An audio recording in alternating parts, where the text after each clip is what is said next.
At this time of the year, the days are getting shorter and the nights are getting longer.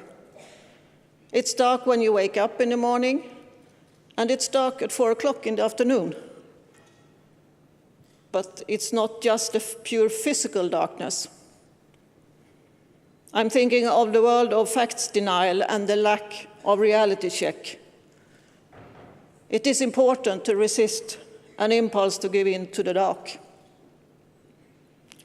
If we allow that critical thinking, analysis, and the search for evidence-based theories are replaced by pure opinions, we are off point.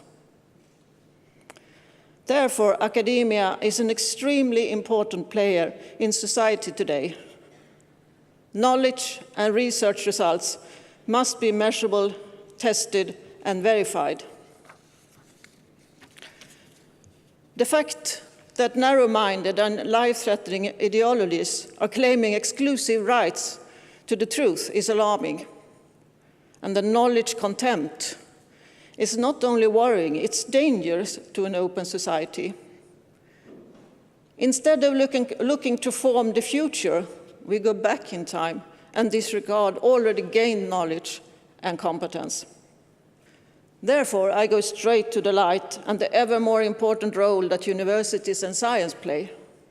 Reasons, science, and ability to think for yourself, to make good use, are some of the things I would like to borrow from the ideal of the time Enlightenment some 100 years ago.